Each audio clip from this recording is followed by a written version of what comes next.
За та бүхний энэ харж байгаа зүйл бол хиймэл оюун ухааныг мөнгө олгох тал дээр ашиглаж байгаагийн бодит жишээ.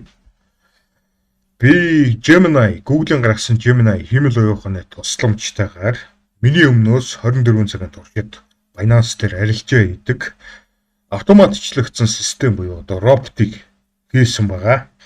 За тэгэд миний хийсэн робот одоо яг миний Binance аккаунтнаас өнөөдөр арилжаа хийгээд 20 Америк доллар ашиг олсон байна. За яаж ашиг олсон бодит баримтыг та нар хэмжээнээс харж байна. За хамгийн эхлээд Somi гэдэг энэ койныг тэгцэг 2249-ээр худалдаж аваад тэгцэг 2275-аар зарсан байна. Нэгэсэндээ Somi гэдэг энэ койныг хямдхан худалдаж аваад үнэн өсгөнгүүд зарж ашиг олсон байна. За хинч ойлгохоор маш энгийн жишээ. Татыг Америк доллар 3500 төгрөгтэй тэнцэж явах үед нь та нар худалдаж аваад Америк доллар 4000 төгрөгтэй тэнцэж явах үед нь зарах юм бол хямдхан худалдаж аваад зарж байгаа учраас 500 төгрөгийн ашиг олно те. Яг тэрнтэй адилхан бохгүй. Эдгээр койнуудыг хямд үнэтэй байхад нь худалдаж аваад үнэн нь өссөний дараа зарж ингэж ашиг олж байгаа байхгүй. Энэ роботын тухайд бол. Тэгээд энэ робот 24 цагийн туршид миний төлөө ажиллана. 24 цагийн туршид миний мөнгөөр миний Binance аккаунтнаас арилжаа энэ. Миний хувьд бол энэ ботны энэ роботын арилжааных нь үр дүнг шатгахаас өөр юу ч хийхгүй. Гэхдээ Америк доллароос энэ тарагч байгаа эдгээр койнууд нэг юмараа маш том ялгаатай. Америк доллар 3500 төгрөгтэй тэнцэж байгаад 5000 төгрөгтэй тэнцэх хүртэл хэдэн жилийн хугацаа. Эдгээр койнуудын хувьд бол ердөөсөө ганцхан минутын дотор үнэн нь 2 дахин өсчих болно. Ганцхан минутын дотор үнэн нь 90% унжиж болно. Ийм хурдан үнэн өсөж, ийм хурдан үнэн ундаг учраас эдгээр койнууд дээр олон удаа арилжаа их боломжтой байхгүй. За одоо хэдүүлээ энэ ботны арилжааны үр дүнгийг харъя. Хамгийн сүүлд AXS гэдэг энэ койныг 2.469 USDT-ийн ханштай байхад нь зарсан байна. Одоо миний Binance аккаунт руу ороод шалгая. Энд чи харж байна. Access гэдэг энэ койныг хамгийн сүүлд 2.469-тэй байхад нь зарсан нь бол энэ чи харж байна. За Access гэдэг энэ койныг 2.438 дээр худалдаж авсан байна. Тэгвэл энэ чи open rate нь яг адилхан 2.438 гэж харагдаж байна. Ерөнхийдөө бол ингээд энэ Access гэдэг энэ койны арилжаан дээр бол 5.8 Америк доллар буюу одоо 5.8 USDT-ийн ашгийг бол олсон байна. За энэ Access гэдэг энэ койны арилжаа бол өнөөдөр хийгдсэн хамгийн сүүлийн арилжаа. Өнөөдрийн тухайд бол 4 койн дээр арилжаа хийгээд нэг 20 Америк долларын ашиг олсон байгаа. Гэхдээ энэ бот орсон бүх арилжаан дээр ялаад байдгийм үү гэвэл үгүй. Мөнгө алдсан арилжаа бол байгаа. Өчигдрийн тухайд бол маш хэмжээний мөнгө алдсан. За өчигдөр Frax гэдэг энэ койн дээр арилжаа хийгээд Frax гэдэг энэ койн ерөөдөө бол худалдаж авсан үнээс нь өсгийн оронд 5%-аар унтсан. Тэгэнгүүт нь яах нь 10%-аар 20%-аар унж магадгүй юм байна гэд эслээс хамгаалаад 5%-тэй байхад нь зарсан байгаа хөөхтэй. За ингээд ерөөдөө би 50 Америк долларыг Frax дээр алдсан. Гэхдээ энэ 50 Америк доллар алддаг яг энэ өдөр Mira гэдэг энэ койн дээр 2 удаа арилжаа хийгээд Mira гэдэг энэ койн дээр ерөөдөө бол 60 Америк долларын ашиг олсон байгаа. Тэгэхээр яах нь 60 Америк доллараас нь алдагдал 50 Америк доллар асчаар хичнээн алдагдал амссан ч гэсэн тухайн өдөртөө бол 11 Америк долларын цэвэр ашигтай дууссан байгаа. Одоогийн байдлаар энэ арилжааны роботын win rate нь бол 75%-тай байгаа. Нэгэсэндээ бүх орсон арилжаануудынхаа 75% дээр нь ялсан байна гэсэн үг. Тэгээд яг жинхэнэ олон жил крипто арилжаа хийсэн, олон жил крипто арилжаагаар мөнгө олсон тийм мэрэгжлийн хүнийг миний энэ хийсэн роботтой харьцуулах юм бол хүн хизээж энэ роботыг барахгүй. Яагаад вэ гэхээр нэгдүгээр энэ робот хүнээс хамаагүй хурдан судалгаа хийн. Хүнээс хамаагүй хурдан тооцооллыг хийн. Одоо би танд нэг гоё юм харуулъя. Одоо миний энэ хийсэн робот Binance дээр нэг зэрэг 80 хэдэн койныг хянаж байгаа. Тухайн 80 хэдэн койноос нэг л койн дээр нь арилжааны боломж гарч ирэх юм бол 1 минутын дотор тухайн койн дээр back test, forward test хийгээд крипто арилжааны индикаторууд дээр шалгалт хийгээд ингээд ирэхэд бол арилжааныхаа шийдвэрийг гаргана. Тэгэхээр хүн хизээч 1 минутын дотор ийм зүйлийг хийх боломжгүй. Тэр үгүй 10 минутын дотор ч гэсэн хүн ийм зүйлийг хийх боломжгүй. Ийм учраас крипто арилжаан дээр ботыг хизээч хүн барахгүй. Бот хүнээс 10 дахь их арилжаанд орно, бот хүнээс 100 дахь их арилжаанд орно. Яагаад гэвэл бот хүнээс 10 дахь их судалгаа хийж байгаа учраас 10 дахин олон арилжааны боломжийг олж харна гэсэн үг. Тэгэхээр хүнээс хамаагүй болоод арилжаанд орно, хүнээс хамаагүй болоод арилжаанд орно гэдэг чинь хүнээс хамаагүй болоод мөнгө олох боломжтой гэсэн үг байхгүй. Гэхдээ хэмэл оюухан ашиглахгүй, AI ашиглахгүйгээр маш хэмжээний мөнгө олж байгаа крипто арилжаа гэдэг хүмүүс бол байгаа. Гэхдээ нэг зүйл дээр бол би маш өндөр итгэлтэй. Хэмэл оюухан ямар ч хүнээс илүү олон удаа арилжааны боломжийг олж харна. Ямар ч хүнээс илүү олон удаа арилжаанд орж чадна. За. Одоо би танарт бүр амар гоё юм харуулъя.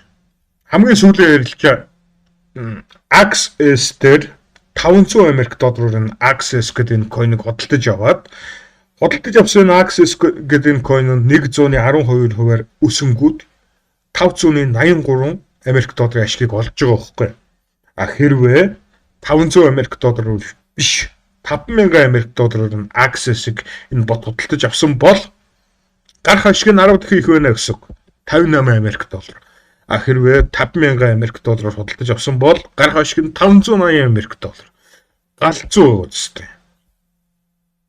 Тэгэхээр өнөө цагт одоо та нарын харж байгаа бодит жишээн дээрээс өнөө цагт хэмэл оюуханыг ашиглаж чадж байгаа хүмүүс нь ялж байгаа, асар их цаг хэмж байгаа, асар их мөнгө хэмж байгаа, харин хэмэл оюуханыг тоохгүй байгаа хүмүүс нь ерөөдөө бол ялагдж байгаа. Ягаад гэвэл ямар ч бизнес дээр чи өсөлдөөн гэж нэг юм байдаг. Тэгээд тэр өсөлдөөн төр чинь давуу талтай хүмүүс нь л ялна, тийм үү? Тэгээ хэмэл оюухан ашигласан хүмүүс асар их давуу талтай болчихж байгаа байхгүй. За. Энэ хэмэл оюуханыг нэг жилийн хугацаанд би хөгжүүлсэн. Миний хувьд бол энэ хэмэл оюуханыг хийж дуусгах хүртэл нэг жил орсон. Хэрвээ би энэ хэмэл оюуханыг сонгоогүй бол хэрвээ би ийм арилжааны бот хийя гэсэн шийдвэр гаргаагүй бол надад ердөөсөө л төлбөртэй группүүд рүү ороод copy trading хийх сонголт байсан. За copy trading гэдэг нь юу вэ гэхээр өөр крипто арилжаа хийдэг хүмүүсийн үн төлбөртэй группүүд рүү н ороод сигнал авахыг хэлж байгаа. Нэг өсөндөө өөр крипто арилжаа хийдэг хүмүүсийг ямар нэг койныг худалдаж авахт нь дагаж худалдаж авна, ямар нэг койныг зарах үед нь дагаж зарна. За тэгээд тэр сонголт бол амар өндөр үнэтэй. Одоо жишээ нь яг итгэж болохоор copy trading төлбөртэй группүүд чинь сарын 3,000 Америк долларын төлбөртэй байгаа байхгүй. Сарын 3,000 USD-ийн төлбөртэй. Тэгээ хэрвээ би 3,000 Америк доллараар арилжаа хийх юм бол хизээч тэр төлбөртэй группт төлж байгаа мөнгөө нөхөж авч чадахгүй. Арилжааныхаа ашигаас сэтжээч бид төлбөртэй группт төлж байгаа мөнгөө нөхөж авч чадахгүй гэсэн. Copy trading хийхин тулд доор хаяж миний бодлоор бол бараг нэг 10-20 мянган Америк доллараар арилжаа хийх шаардлагатай байна. Тэгэхгүй бол та нараа төлбөртэй группийнхаач мөнгийг төлж чадахгүй.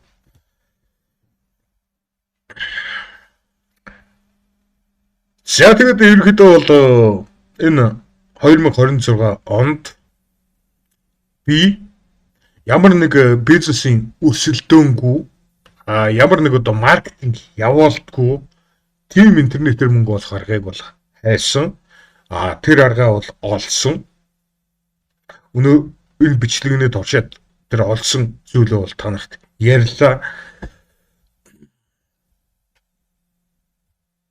За тэгээд хэрвээ та нар миний энэ хийсэн арилжааны ботыг ашиглахыг хүсэх юм бол хүн болгонд тэр үе талган бол аль хэдийн нээлттэй байгаа.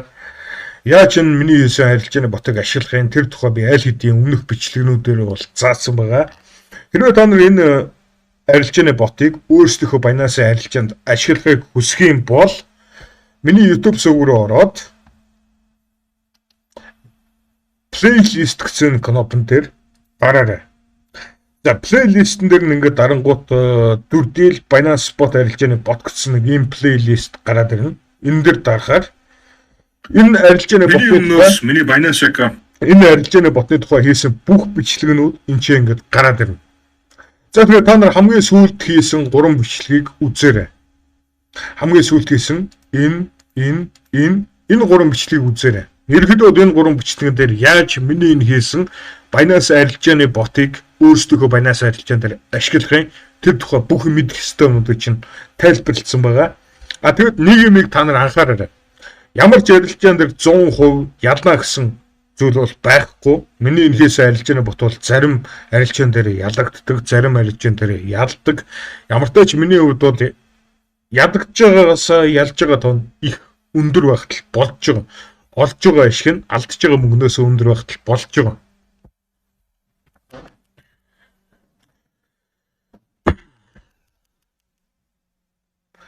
Зэрэг би нэрээ та нарт бас фьючер арилжааны бот хийж гинэ гэж өмнө нь ярьжсэн. Ерөнхийдөө бол фьючер арилжааны ботоо бол зогсоосон байгаа. Шалтгаан нь нөгөө тест мөнгөөр би фьючер арилжааныхаа ботны үйл явцыг нь хэдэн өдөр туршиж үзэхэд 90% win rate-тэй байсан байхгүй. За тэгээд 90% ерөнхийдөө бол оролцож байгаа бүх арилжааныхаа 90% дээр нь ялж байгаа юм чинь фьючер арилжааныхаа ботыг жинхэнэ мөнгөний арилжаанд оруулъя гэсэн шийдвэр гаргаад жинхэнэ мөнгөний арилжаанд орсон хамгийн ихний өдрөө 50 $50 алдсан. Ерөнхийдөө фьючер арилжаан дээр бол айгүй төвөгтэй юм байна лээ. Фьючер арилжаа бол энэ спот арилжаанаас бүр 10 дахин төвөгтэй. Миний хувьд гараад байгаа асуудал нь миний энэ арилжааны бот хангалттай хурдан байж чадахгүй фьючер арилжааны хувьд. Одоо жишээ нь тухайн нэг ямар нэг одоо жишээ нь одоо биткойн биткойныг өснө гэж тамглаад long position авлаа гэж бодоход тэр long position 1 минутын дараа авч байгаа байхгүй. Тэгэхээр чи 1 минутын дотор ерөөхдөө бүх юм өөрчлөх чинь ер нь бол миний мөнгө алдсан шалтгаан энэ л байх гэж бодож байгаа. Тэгэхээр ерөөхдөө бол фьючер арилжааныхаа ботыг бол өөр VPS дээр хийн. Ямар ч тач фьючер арилжааны бот хийхээр болох юм бол надад өөр VPS шаардлагатай гэдгийг бол ойлгосон. Илүү өндөр хүчин чадлын, илүү хурдан team VPS шаардлагатай. Гэхдээ ямар ч тач одоо ерөөхдөө бол миний спот арилжааны бот бол ингээд тогтмол ашиг болж байна. Ер нь бол одоо ашиглаж байгаа VPS бол энэ спот арилжааны ботонд бол хангалттай.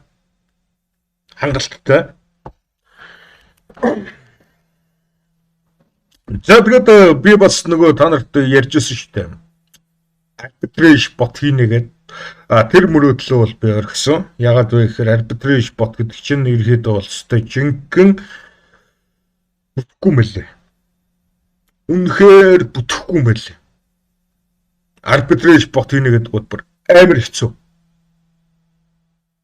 Arbitrage гэдэг нь одоо ямар нэг хоёр exchange-ийн хооронд койны үнийн ханшийн зөрүүн дээр ашиглахыг хэлж байгаа. Тэхийн тулд бүр одоо секундын доорх нэгж чинь миллисекунд гэдэг. Миллисекундын доорх нэгж чинь одоо наносекунд ч юм уу те. Хэдэн наносекундын ийм богино хугацаанд хэдэн наносекундэд амжиж хоёр exchange дээр нэгэн дээр нь зарж нөгөөн дээр нь худалдаж авах шаардлагатай байлаа. Бүр тийм амар юм бэл arbitrage чинь. Тэгэхээр ерөөхдөө бол arbitrage хийнэ гэсэн бодлоо бол орхисон. Ер нь бол та нар намайг ингээд анзаарах юм бол би амар залхуу юмтай байхгүй. Би хизээш төвөгтэй, хүндрэлтэй шийдвэрийг бол сонголтыг сонгодгүй. Тийм ч учраас би drop shipping хийгээгүй, тийм ч учраас би affiliate marketing affiliate marketing одоо ч хийж байгаа л да. Ерөнхийдөө тийм ч учраас би drop shipping хийгээгүй. Тийм ч учраас би Fiverr дээр фрилансинг хийхээ бол болсон. Тийм ч учраас би түүхтэй юмар оролдохгүй байна. Ойлгож байна уу? За тэгээд дараачихаа бичлэгээр уулзъя. Peace.